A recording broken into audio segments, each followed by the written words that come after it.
We all have that one Pokemon on our first team. It's not always a starter, it's not always the Route 1 bird, it's not even a super strong pseudo-legend. It's the HM Slave. You know, that Pokemon that's always in your party, but you never use in battle because all it's good for is cutting down a tree, or smashing a rock, or swimming.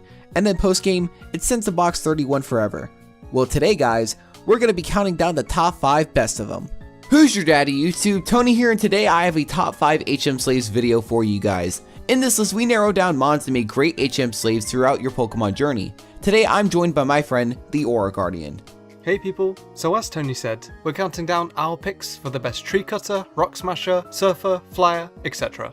Basically, which Pokemon would be the worst for the environment. Not including Mokoko-Abodor, I guess. How we're ranking this list is a combination of how many HMs the Pokemon can learn, depending on which game they're in, since HMs can change depending on which main series game you're playing, when Pokemon are available in each game, so the earlier you can get the Pokemon the better, since HM Slaves become a lot less useful after the Elite Four, and what Pokemon are available in the game you're playing. For example, yes, Mew can learn every HM in the game, but without an event it isn't available in any game legitimately.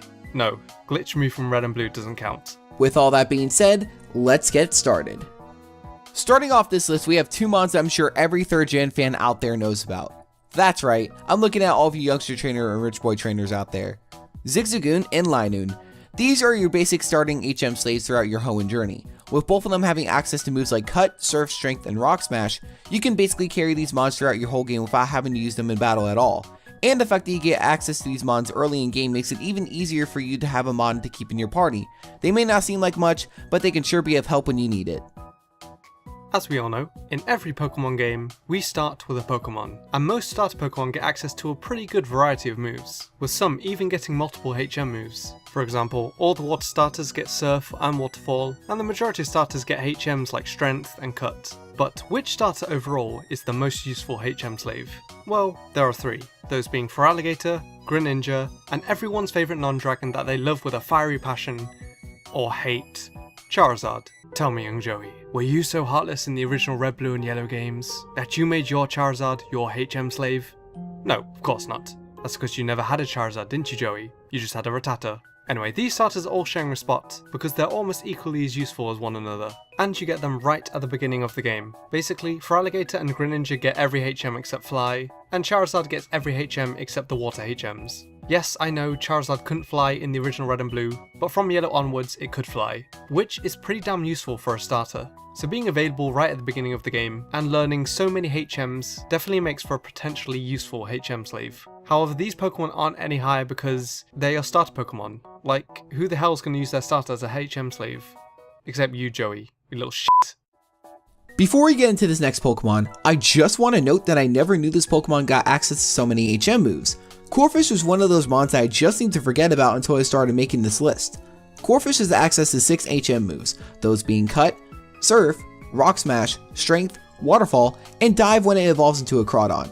It's a cool Pokemon in general, but the only problem is that the only way she can get it is by fishing on routes 102, 117, and Petalburg City. With its chances of encountering it being uncommon, you can boost your chances of catching one with a Pokemon with the ability Suction Cups and having a good or super rod. Other than that, it's a cool Pokemon and I always will hold it dear to my heart. What's the first Pokemon that 99% of people think of when they hear the term HM Slave? It's Bibarel. Even the Bulbapedia page for HM Slave has a picture of Bibarel on it. But why?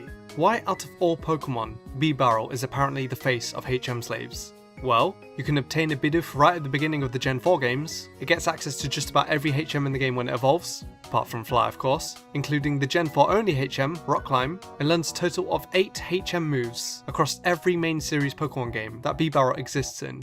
And overall, its HM versatility, along with its very easy access and availability in the 4th gen games, makes it to a lot of people the best HM Slave in all of Pokemon. However, after looking through the entire Pokedex, Tony and I have found a Pokemon that we believe makes for a slightly better HM Slave than Bibarel. Let's find out. And now, for the moment you've all been waiting for. What Pokemon could possibly be a better HM Slave than the infamous Bibarel? Well, that Pokemon is the one, the only, Wobbuffet. Dude, you know that Wobbuffet doesn't learn any HMs. Or TMs either. Well, apart from Safeguard. But that's pretty much it. So if anything, Wobbuffet is actually one of the worst HM Slaves. Hey dude, a man can dream, can't he? Number 1, Smeargle. Yeah, this might seem like a little bit of a cop-out, but considering that Smeargle not only gets access to every move in the game, but is also available in more Pokemon games than some of the other picks on this list, gives it the edge over the other HM slaves mentioned. The best thing about Smeargle getting access to every HM there is means that you can have any HM combination you want. The way Smeargle can learn these moves, however, is through its only move sketch. This is very interesting because normally you would use the HM on the Pokemon in order to learn it, while with Smeargle it must use sketch when the Pokemon uses the HM move that turn. And the fact that it gets sketch every 10 levels makes it easy to get more HM moves on it. If you don't feel like waiting that long, you can just go to the move to remember the move. And the fact that Smeargle is accessible easily in most games, it can be of great use if you have no other Pokemon to be HM slaves. Though this seems like a hectic process, it's a very interesting process at the same time, and the fact that Game Freak sat down in order to make the mod as it is today is nothing more but pure genius. Oh, f***ing bullshit. Well, that wraps up our top 5 HM slaves in Pokemon. I want to thank Alex for hopping on this video with me.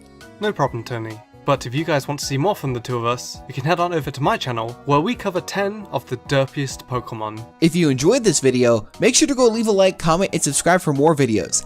And with that, we will catch you guys next time.